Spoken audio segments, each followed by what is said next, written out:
अस्सलाम वालेकुम स्टूडेंट्स, मैं हूं राव जहांज़ेब अपने यूट्यूब चैनल फिजिसिस्ट जहांज़ेब के साथ। स्टूडेंट्स, आज के लेक्चर में हम इलेक्ट्रिसिटी एंड मैग्नेटिज्म से इंडक्टेंस का चैप्टर डिस्कस करेंगे। तो अपनी बात स्टार्ट करते हैं पहले इंडक्टर से। इंडक्टर के बारे में बेसिक चीज़ें पढ़ेंगे। इंडक्टर बेसिकली एक ऐसी डिवाइस है जो कि मैग्नेटिक एनर्जी को स्टोर करती है, ठीक है, बिटवीन द मैग्नेटिक फील्ड, ठीक है। तो इसके दो फंक्शन है बेसिकली कि ये मैग्नेटिक एनर्जी स्टोर करती है, स्टोर मैग्नेटिक एनर्जी, और इसका जो दूसरा फंक्शन है, बेसिक फंक्शन, वो है यूनिफॉर्म मैग्नेटिक फील्ड प्रोवाइड करना, प्रोवाइड यूनिफॉर्म मैग्नेटिक फील्ड।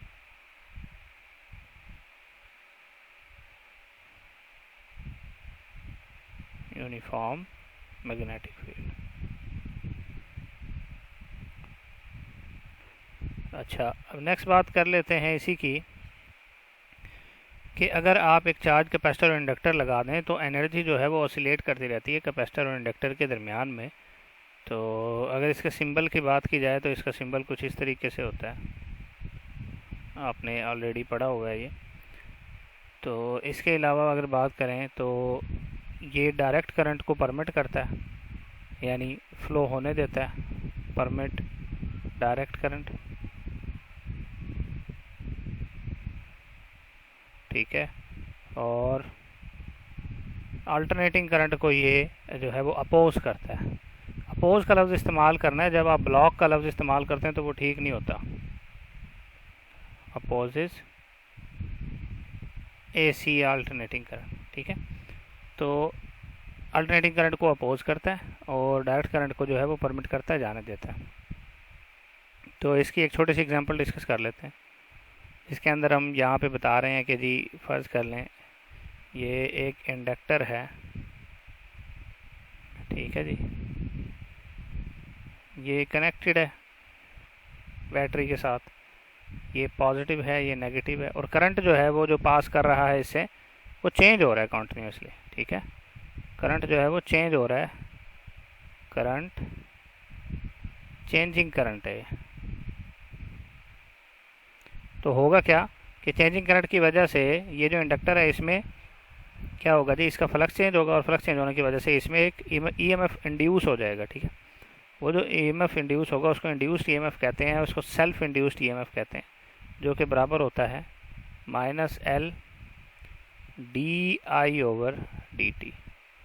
जबकि L जो है वो क्या है जी, वो है इंडक्टेंस, और EMF जो है वो सेल्फ इंड्यूस्ड EMF है। अगर इसकी डिपेंडेंस की बात करें तो ये डिपेंड करता है number of turns per unit length, cross sectional area और permeability of medium. Dependence depend ये करता है कितनी चीज़ों पे जी, एक तो n यानी number of turns per unit length, इस पर डिपेंड करता है। दूसरा जी क्रॉस सेक्शनल एरिया A पे डिपेंड करता है। तीसरा जी ये डिपेंड करता है परमिएबिलिटी ऑफ मीडियम, म्यू कह लो, म्यू नॉट या म्यू आर कह लो, बस म्यू कह देते हैं, ठीक है जी। नेगेटिव साइन का मतलब है कि जो इंड्यूस्ड EMF पैदा हुआ है इसके अंदर, वो अपोज करेगा इस चेंजिंग करंट को जिसकी वजह से पैदा हो रहा है। अब नेक्स्ट बात कर लेते हैं इंडक्टेंस की।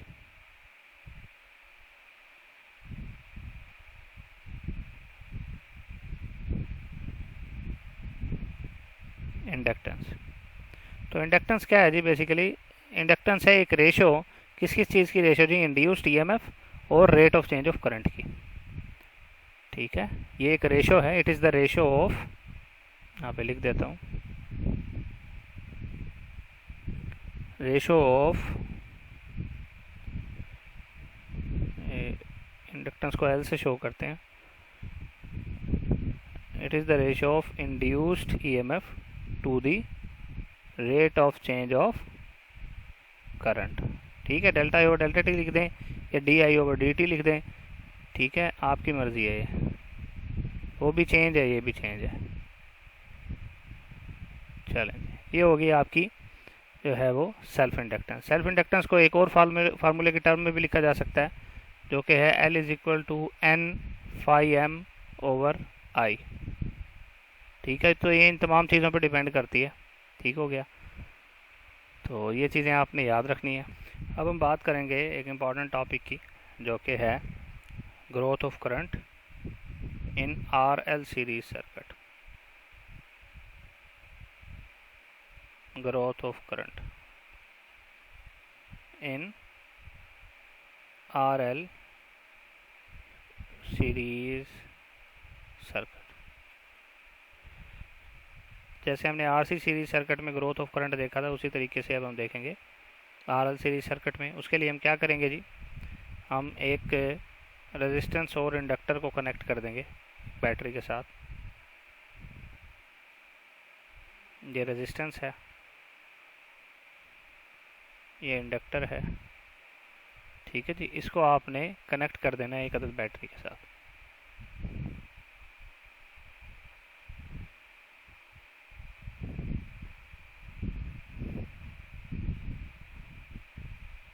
ये बैटरी है। चलें जी, अब बात कर लेते हैं इसकी ग्रोथ की।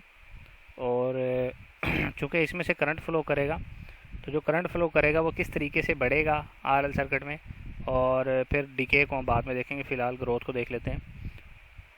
तो अगर बात करें करंट की,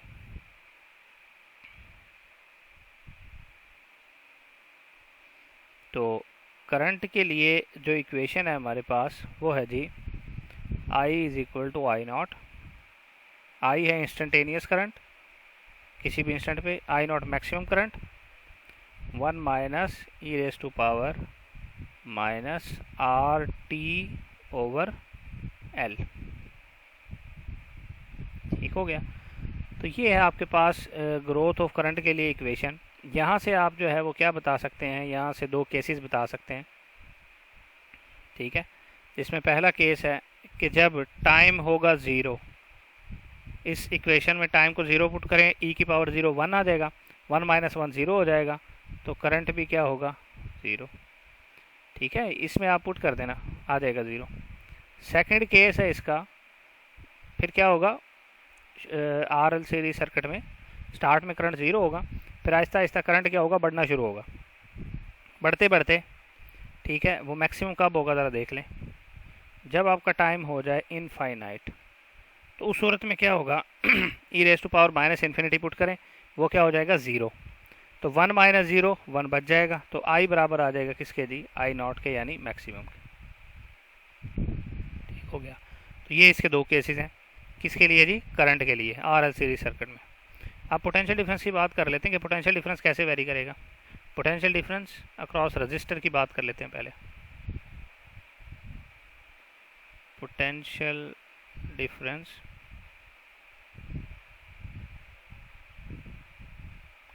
अक्रॉस रजिस्टर।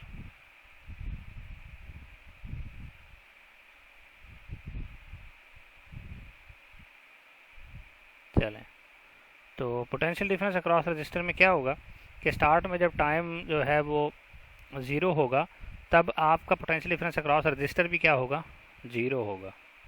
ठीक है, तो और वो किस इक्वेशन से निकालेंगे जी, इक्वेशन है इसकी वी आर, यानी potential difference across resistor is equal to E, यानी EMF maximum potential difference, minus 1 minus e की power minus R T over L. तो ये इक्वेशन है पोटेंशियल डिफरेंस के लिए अक्रॉस द रजिस्टर। पहला केस डिस्कस कर लेते हैं कि जब आपका टाइम क्या होगा, ज़ीरो। ठीक है, तो यहाँ ज़ीरो पुट करें, की पावर ज़ीरो 1 हो जाएगा, 1 माइनस 1 ज़ीरो हो जाएगा, और potential difference across register start में क्या होगा, ज़ीरो। ठीक हो गया। अच्छा, अब बात कर लेते हैं दूसरा केस। दूसरे केस में क्या होगा, जब टाइम हो जाएगा इनफाइनाइट, तो फिर क्या होगा, e raise to power minus infinity zero हो जाएगा, तो वी बराबर आ जाएगा, वी आर बराबर आ जाएगा ईएमएफ के, यानी मैक्सिमम।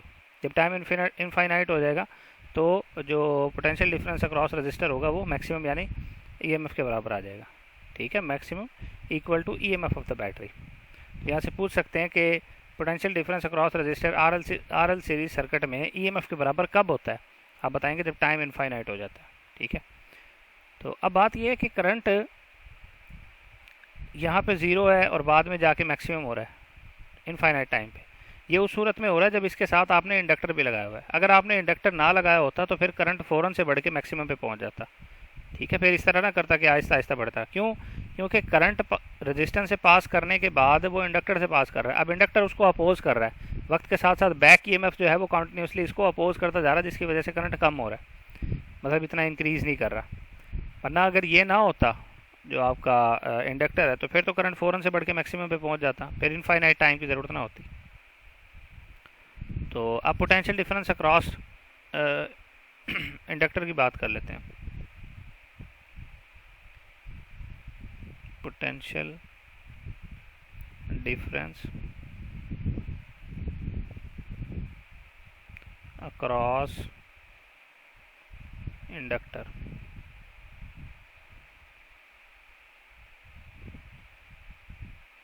ठीक है जी।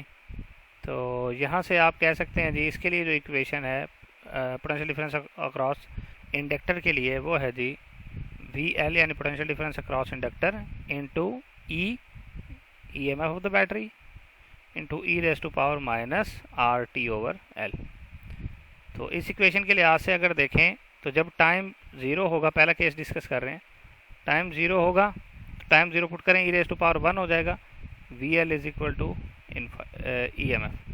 जब कोई टाइम नहीं गुजरा होगा तब देखें ना, ये पैरेलल में लगे हुए हैं, तो बैटरी के टर्मिनल के दरमियान जितना पोटेंशियल डिफरेंस होगा, यानी जो ई एम एफ होगा, वो जो है वो पोटेंशियल डिफरेंस अक्रॉस इंडक्टर के बराबर होगा। तो potential difference across inductor maximum होगा। दूसरा केस डिस्कस कर लेते हैं, जब टाइम हो जाएगा इनफाइनाइट। जब टाइम इनफाइनाइट हो जाएगा e raise to power minus infinity zero, तो वी एल भी क्या आ जाएगा, ज़ीरो। ठीक है, तो ये चीज़ें आपने याद रखनी, टाइम के साथ कौन सी चीज़ कैसे वेरी हो रही है। अब हम इन दोनों के दरमियान ग्राफ बना लेते हैं, पोटेंशियल डिफरेंस अक्रॉस इंडक्टर और पोटेंशियल डिफरेंस अक्रॉस रजिस्टर के लिए। ठीक है जी, यहाँ पे मैं रख रहा हूँ पोटेंशियल डिफरेंस और यहाँ पर रख रहा हूँ टाइम। तो अगर बात करें किसके लिए जी, पोटेंशियल डिफरेंस अक्रॉस रजिस्टर के लिए, तो रजिस्टर के लिए पहले ज़ीरो था पोटेंशियल डिफरेंस, और ज़ीरो से बढ़ के फिर जब टाइम इनफाइनाइट हुआ तो मैक्सिमम होता गया। ठीक है, ज़ीरो से मैक्सिमम, ज़ीरो से मैक्सिमम पे गया। इसके बरक्स जो पोटेंशियल डिफरेंस अक्रॉस इंडक्टर था वो पहले ज़ीरो था और ज़ीरो से बढ़ के कहाँ पहुँच गया, पहले मैक्सिमम था, ईएमएफ के बराबर था, और फिर ज़ीरो पे चला गया। तो ये आपका जो है वो मैक्सिमम से कहाँ जाएगा जी, ज़ीरो की तरफ। ठीक हो गया। तो ये है जी पोटेंशियल डिफरेंस अक्रॉस इंडक्टर और ये है पोटेंशियल डिफरेंस अक्रॉस रजिस्टर। ठीक है, तो ये चीज़ें आपने याद रखनी है। यहाँ से एक इम्पॉर्टेंट जो है ना रिज़ल्ट निकलता है, जिसको हम कह सकते हैं कि जी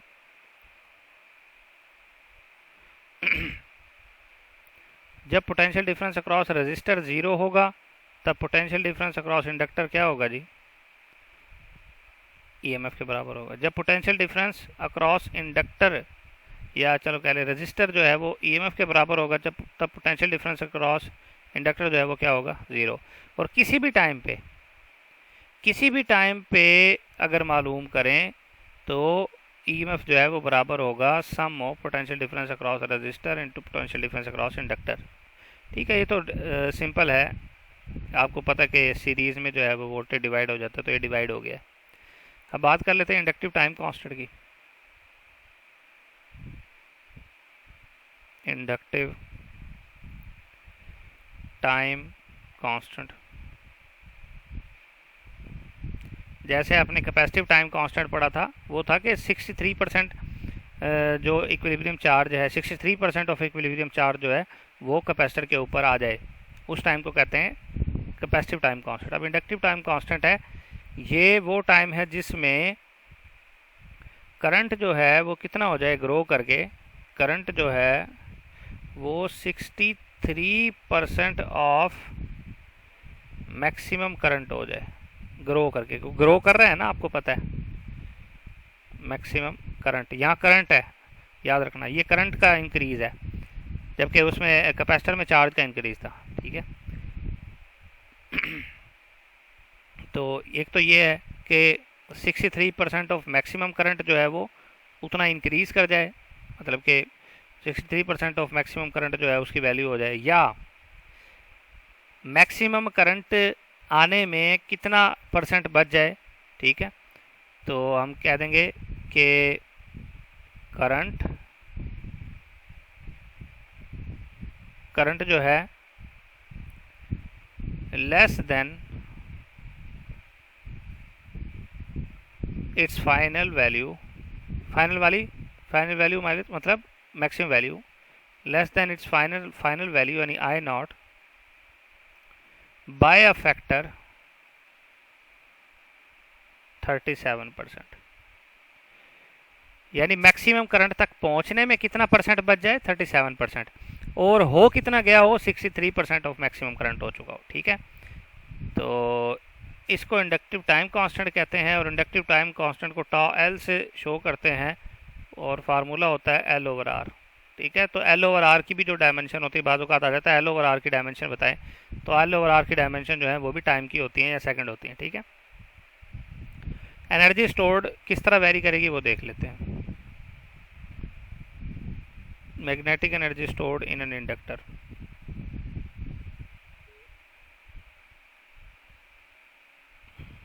magnetic energy stored in an inductor।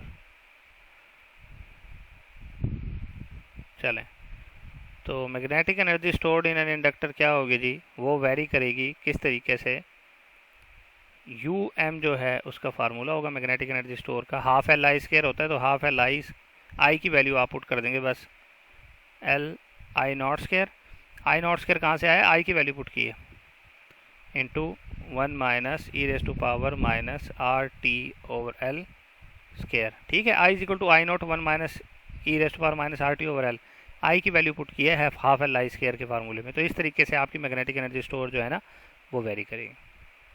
ठीक हो गया, अब हम देख लेते हैं, जैसे हमने अभी देखा था ग्रोथ ऑफ करंट, अब डिके ऑफ करंट देख लेते हैं।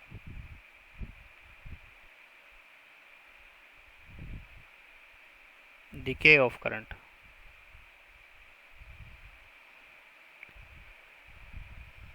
तो करंट डिके कैसे करेगा, जब आप मैक्सिमम एनर्जी स्टोर कर चुके होंगे इंडक्टर में, तो डिके कैसे करेगा।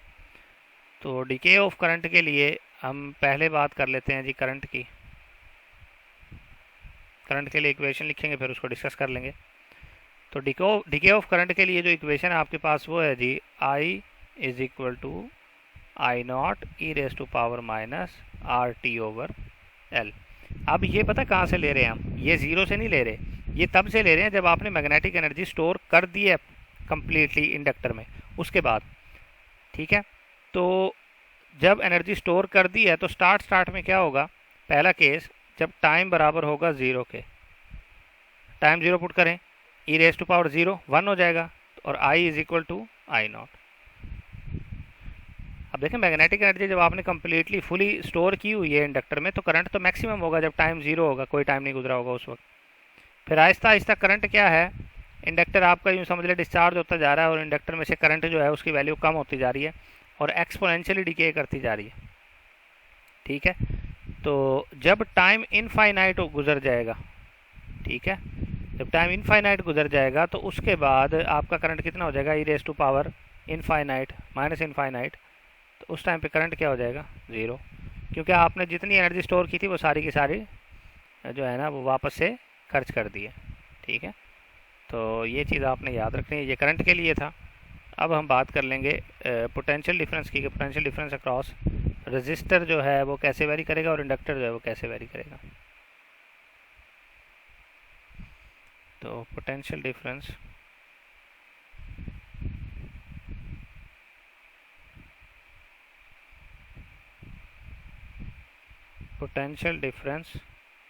अक्रॉस इंडक्टर पहले बात कर लेते हैं, क्योंकि इंडक्टर को आपने जो है ना मैग्नेटिक एनर्जी स्टोर की हुई है उसके अंदर। तो उसके लिए जो इक्वेशन है हमारे पास वो है जी, V L is equal to minus क्यों लगा रहे हैं, क्योंकि ईएमएफ जो है वो क्या करता है, अपोज करता है back EMF, e raise to power minus R T over L. तो यहाँ से पहला केस डिस्कस कर लेते हैं कि जब टाइम बिल्कुल ज़ीरो होगा। जब टाइम ज़ीरो होगा तो e raise to power zero 1 हो जाएगा और V L is equal to minus E M F के बराबर होगा, लेकिन माइनस ई एम एफ के बराबर होगा। ठीक है, मैक्सिमम पोटेंशियल डिफरेंस यानी माइनस ई के बराबर होगा। नेगेटिव साइन शो कर रहा है कि ये अप्लाइड वोल्टेज को अपोज करेगा। ठीक है, और दूसरा केस जब टाइम हो जाएगा इनफाइनाइट तो e raise to power minus infinity zero हो जाएगा, तो वी एल भी क्या हो जाएगा, ज़ीरो। यानी स्टार्ट में पोटेंशियल डिफरेंस मैक्सिमम था क्योंकि आपने मैग्नेटिक एनर्जी स्टोर की हुई थी इसके अंदर, बाद में क्या हो गया, ज़ीरो हो गया। अब बात कर लेते हैं पोटेंशियल डिफरेंस अक्रॉस रजिस्टर की।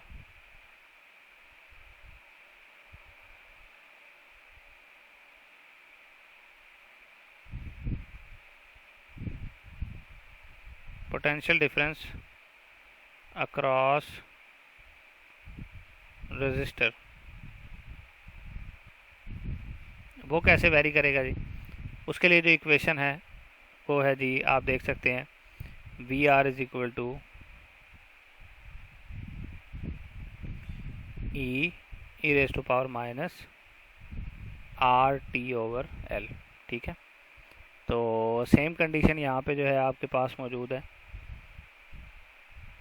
कि जब आपका टाइम ज़ीरो होगा तब आपका पोटेंशियल डिफरेंस अक्रॉस रजिस्टर जो है वो बैटरी के ईएमएफ के बराबर होगा, और जब आपका टाइम जो है वो क्या हो जाएगा, इनफाइनाइट, तब पोटेंशियल डिफरेंस अक्रॉस रजिस्टर क्या हो जाएगा जी, ज़ीरो हो जाएगा। ठीक है जी, तो ये चीज़ें आपने याद रखनी है। अब जैसे टाइम कांस्टेंट था, inductive time constant of growth था, ये ग्रो कर रहा था, लिख देता हूँ ऑफ ग्रोथ, जो पहले आपने पढ़ा था। अब inductive time constant of decay पढ़ लेते हैं।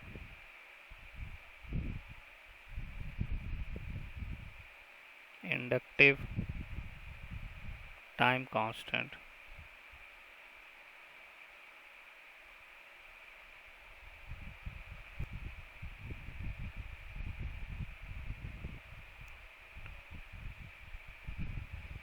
Constant of decay. तो डीके के लिए जो टाइम कांस्टेंट है वो वही होगा उसी तरीके से, बस वो जो पहले आपने पढ़ा है वो क्या है जी, कि ग्रो करके 63% तक पहुंच जाए।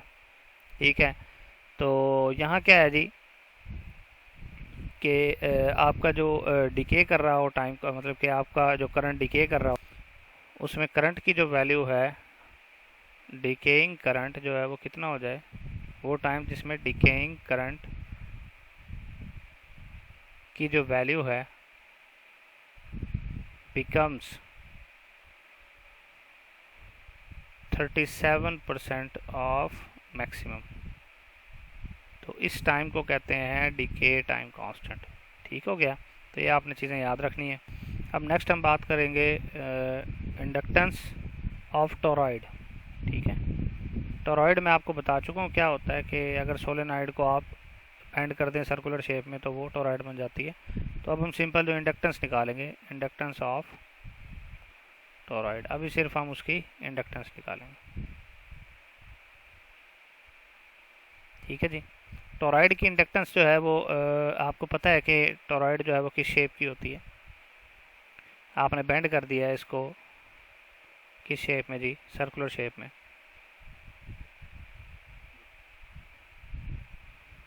ठीक है जी, ज़रा देखें, ये इनर साइड है,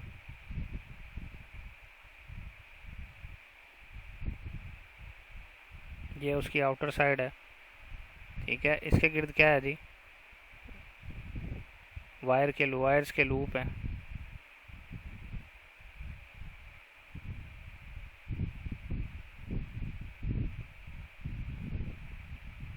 ठीक है, इस तरीके से वायर लपेटी हुई है इसके इर्द गिर्द। तो ये एक जो है वो टोरॉइड है। अब टोरॉइड का जो सेंटर है अगर फर्ज कर लें जी, वो ये है। ठीक है, तो सेंटर से इसकी आउटर सरफेस का जो डिस्टेंस या रेडियस है इसका, वो कंसिडर कर लें जी बी है। सेंटर से इसके सेंटर में जो मैग्नेटिक फील्ड मौजूद है मैग्नेटिक फील्ड इस तरह होगा ना, यहाँ पे जो मैग्नेटिक फील्ड प्रोड्यूस हो रहा है उसका जो डिस्टेंस है वो फर्ज कर लें जी कितना है जी, आर है। और इनर सरफेस का जो रेडियस है, ये इनर सरफेस, वो क्या है जी, ए है। ठीक हो गया। अगर इस तरीके से हो, और जो नेक्स्ट चीज़ है इसकी, वो है इसकी हाइट। हाइट भी देखनी है हमने, क्योंकि हाइट भी आपके इंडक्टेंस के फार्मूले में क्या होगी जी, काउंट होगी। तो ये जो हाइट है वो क्या हो, एच हो। तो उस सूरत में जो इसकी इंडक्टेंस होती है या सेल्फ इंडक्टेंस होती हैं, वो बराबर होती है जी किसके, यहाँ पे देख लेते हैं, L is equal to mu naught N square H over 2 pi log B over ए।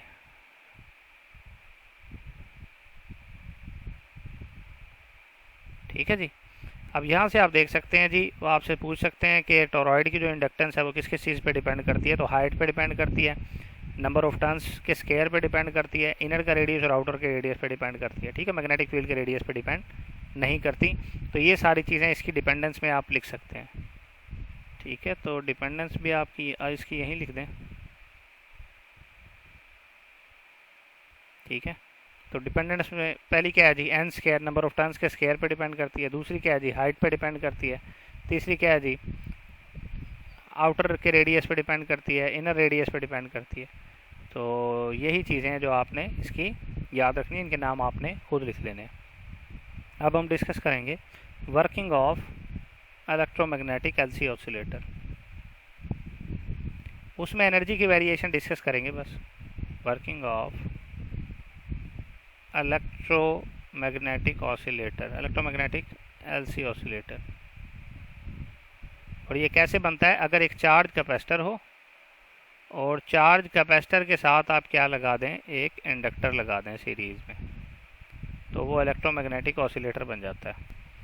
तो चलें देखते हैं, स्टार्ट करते हैं अपनी बात।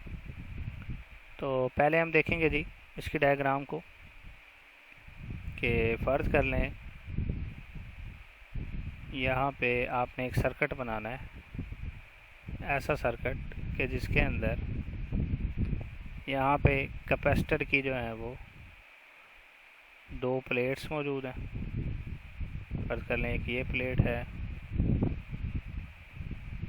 दूसरी ये प्लेट है। ठीक हो गया।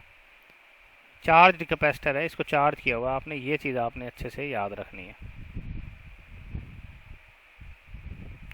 ठीक है, तो चार्ज कैपेसिटर है और चार्ज कैपेसिटर के साथ सीरीज़ में आपके पास जो है एक इंडक्टर कनेक्टेड है।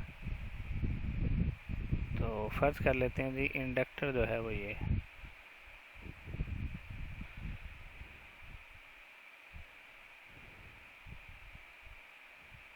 चलें जी, इसके इंडक्टेंस जो है वो L है, और ये जो चार्ज जो कैपेसिटर है इसकी कैपेसिटेंस जो है वो C है। इसको चार्ज किया हुआ है, ये आपने याद रखना है।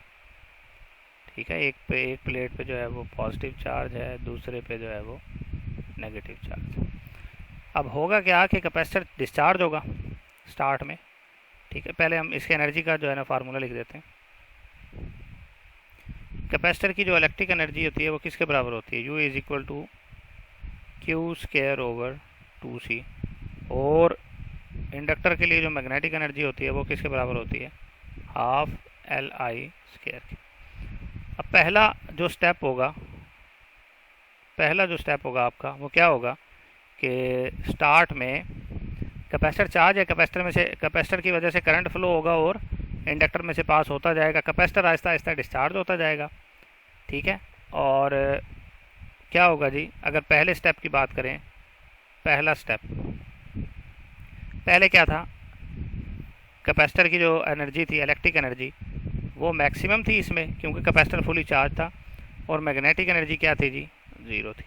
अब कैपेसिटर डिस्चार्ज होना शुरू हो गया और मैग्नेटिक एनर्जी स्टोर होती गई। कैपेसिटर एट लास्ट जो है वो पूरा का पूरा क्या हो गया, डिस्चार्ज हो गया। लेकिन कैपेसिटर तो डिस्चार्ज हो गया, कैपेसिटर डिस्चार्ज होने के बाद कैपेसिटर की जो इलेक्ट्रिक एनर्जी थी वो 0 हो गई, लेकिन मैग्नेटिक एनर्जी क्या हो गई जी, मैक्सिमम हो गई। फिर इंडक्टर में जो मैग्नेटिक एनर्जी स्टोर होती है मैग्नेटिक फील्ड में, उसकी वजह से करंट फ्लो होना शुरू हो गया और कैपेसिटर चार्ज होना शुरू हो गया। कैपेसिटर चार्ज होना शुरू हो गया तो मैग्नेटिक एनर्जी जो स्टोर थी उसका करंट जो है वो आहिस्ता आहिस्ता करके डिक्रीज होते होते ज़ीरो हो गया, और उस सूरत में इलेक्ट्रिक एनर्जी जो है वो मैक्सिमम हो गई क्योंकि कैपेसिटर फुली चार्ज हो गया, और मैग्नेटिक एनर्जी क्योंकि मैग्नेटिक जो करंट है वो डिक्रीज होते हुए ज़ीरो हो गया, तो मैग्नेटिक एनर्जी भी ज़ीरो होगी। इसी तरीके से ये क्या करती जाती है जी, ऑसिलेट करती जाती है, इसी को ऑसिलेटर कहते हैं, क्योंकि एनर्जी ऑसिलेट कर रही है between electric and magnetic field. ठीक है जी। तो इलेक्ट्रोमैग्नेटिक ऑसिलेटर को अब हमने जो है वो क्वांटिटेटिवली डिस्कस करना है। इलेक्ट्रोमैग्नेटिक ऑसिलेटर्स को, ठीक है, क्वांटिटेटिवली से मुराद ये है इसके फार्मूलाज देखने हैं। इलेक्ट्रोमैग्नेटिक ऑसिलेटर को क्वांटिटेटिवली मतलब इसके फार्मूलाज देखने हैं क्वांटिटेटिवली। तो अपनी बात स्टार्ट करते हैं कि किसी भी टाइम पे जो टोटल मैग्नेटिक एनर्जी होगी वो कितनी होगी, वो तो सम होगी ना, electric energy plus magnetic energy electromagnetic oscillator के लिए, तो जो कि किसके बराबर होगी जी, हाफ सी, ऊपर क्यू स्केयर कर दें, Q square over 2c plus half L I square, ये होगी टोटल मैग्नेटिक एनर्जी। ठीक हो गया। यहाँ से आप इसको सेकंड ऑर्डर डिफरेंशियल इक्वेशन की टर्म्स में भी लिख सकते हैं, जो इसकी सेकंड इक्वेशन बन रही है। ठीक है, इसी की है equation of motion of electromagnetic oscillator. यहाँ पे लिख रहा हूँ equation of motion of electromagnetic oscillator. तो वो क्या होगी जी, वो है जी second order differential equation D square Q over D T square plus Q over L C is equal to 0। ये इक्वेशन याद रखनी है। और यहाँ से जो चार्ज जो आपके वेरी कर रहा है इस इक्वेशन की मदद से, वो वेरी कर रहा है कॉस के फंक्शन से, Q is equal to Q naught cos omega T plus phi, इस तरह वेरी कर रहे हैं। ठीक हो गया। तो ये तो आपकी इक्वेशन है जी किसके लिए, चार्ज कैसे वेरी कर रहा है, क्योंकि चार्ज ही जा रहा है ना, चार्ज पहले कैपेसिटर से इंडक्टर में आ रहा है, इंडक्टर से कैपेसिटर में जा रहा है, और उसी की वजह से करंट जो है वो वेरी कर रहा है। ठीक है। तो इन दोनों के लिए जब इलेक्ट्रिक एनर्जी मैक्सिमम होगी तो Q square over 2c value होगी उसकी, जब ये मैक्सिमम होगी। ठीक है। और जब मैग्नेटिक एनर्जी मैक्सिमम होगी ना यहाँ पे, क्योंकि चार्ज के लिहाज से देख रहे हैं, तो वो भी क्यू स्केयर ओवर 2c होगी, जब वो मैक्सिमम होगी तो उसकी वैल्यू इतनी होगी।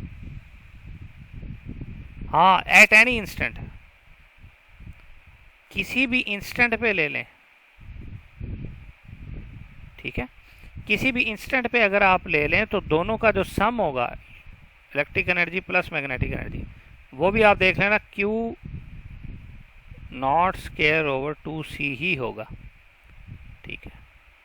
तो किसी इंस्टेंट पे इन दोनों का सम इतना होगा, यानी एक थोड़ी कम होगी एक थोड़ी ज़्यादा होगी, लेकिन एक खास स्टेज पे जब इलेक्ट्रिक एनर्जी मैक्सिमम होगी तो उसकी वैल्यू भी Q not square over 2c होगी, और जब मैग्नेटिक एनर्जी मैक्सिमम होगी तो उसकी भी Q not square over 2c ही होगी, और ये कांस्टेंट रहेगा। ठीक हो गया। तो अगर इसको ग्राफ की शक्ल में आप देखना चाहते हैं तो आप ऐसे देख सकते हैं। तो वाई एक्सिस पे आप एनर्जी रख लें और एक्स एक्सिस पे आप टाइम रख लें। ठीक है। तो एनर्जी जो है वो इस तरीके से ऑसिलेट करती है, मैक्सिमम, मिनिमम, फिर मैक्सिमम, फिर मिनिमम, इस तरीके से। ठीक हो गया। तो किसी जगह पे इलेक्ट्रिक एनर्जी मैक्सिमम होगी, किसी जगह पे मैग्नेटिक एनर्जी जो है वो मैक्सिमम होगी। अब बात कर लेते हैं ये जो इलेक्ट्रोमैग्नेटिक ऑसिलेशन होती हैं, अब इनकी डैम्पिंग, अगर डैम्प्ड ऑसिलेशंस हो, ठीक है, ये जो हमने ऑसिलेशन बनाई है ये डैम्प्ड तो नहीं है, इनका तो एम्पलीट्यूड जो है वो कांस्टेंट रह रहा है। तो अगर डैम्प्ड ऑसिलेटर की बात कर लें तो डैम्प्ड में जो है वो कुछ टर्म्स जो हैं वो यहाँ पे शामिल हो जाएंगी। डैम्प्ड इलेक्ट्रोमैग्नेटिक ऑसिलेटर, डैम्प्ड की जब बात करेंगे तो डैम्प्ड में एम्पलीट्यूड सेम नहीं रहेगा, बल्कि एक्सपोनेंशियली क्या करता जाएगा, डिके करता जाएगा, और उसमें कुछ ना कुछ टर्म्स क्या हो जाएंगी, शामिल हो जाएंगी।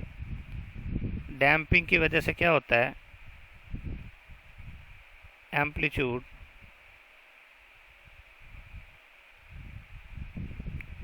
decreases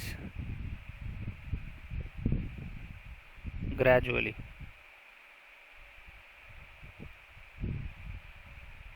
ठीक है, तो ये होता है डैम्पिंग की वजह से। अब आपने क्या किया, एक RLC सीरीज सर्किट ले लिया, उसके अंदर देख रहे हैं R C और साथ ही इंडक्टर।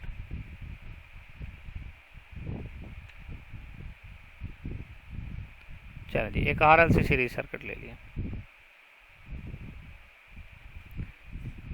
तो अब देख लेते हैं कि ये डैम्पिंग किस तरीके से होगी और डैम्प्ड हार्मोनिक ऑसिलेटर की इक्वेशन क्या बनेगी। यहाँ पे सिर्फ हमने RL सर्किट की इक्वेशन लिखी थी, अगर आपको याद हो, ये जो आपके सामने लिखी हुई है ये है RL सर्किट की। अब इसमें से आप क्या करें, पूरी इक्वेशन को L से मल्टीप्लाई कर दें तो क्या बनेगा, L D square Q over D T square plus Q over C is equal to 0। ये तो हो गई RL सर्किट के लिए। ठीक है, RLC सीरीज सर्किट हो तो क्या इक्वेशन बनेगी वो देख लें। RLC सीरीज सर्किट के लिए बनेगी L D square Q over D T square plus R D Q over D T plus Q over C is equal to 0। Equation of motion है ये डैम्प्ड हार्मोनिक ऑसिलेटर की term में।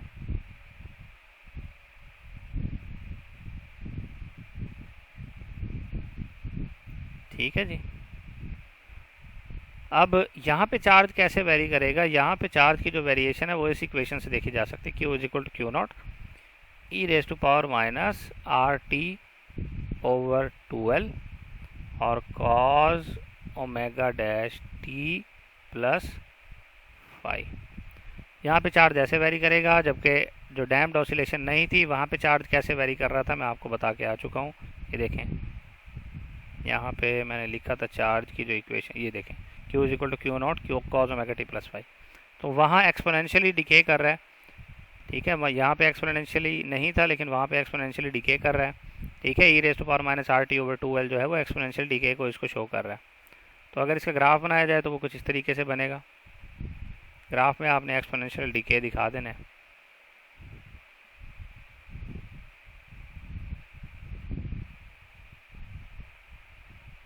ठीक है, तो यहाँ पे जो है वो एम्पलीट्यूड ऐसे वेरी करता जाएगा आहिस्ता आहिस्ता।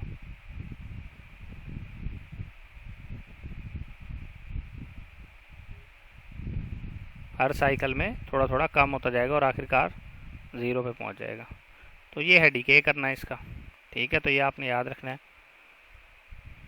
अब नेक्स्ट बात कर लें नेचुरल फ्रीक्वेंसी और फोर्स वाइब्रेशन, ये हम देख चुके हैं पहले ही। ठीक है, तो इसका एम्पलीट्यूड बस आहिस्ता आहिस्ता डिके करता जाता है, आपने ये चीज़ें याद रखनी है। तो ये था हमारा आज का लेक्चर। इसके हवाले से कोई सवाल हो तो आप हमसे पूछ सकते हैं। नेक्स्ट वीडियो तक के लिए अल्लाह हाफ़िज़।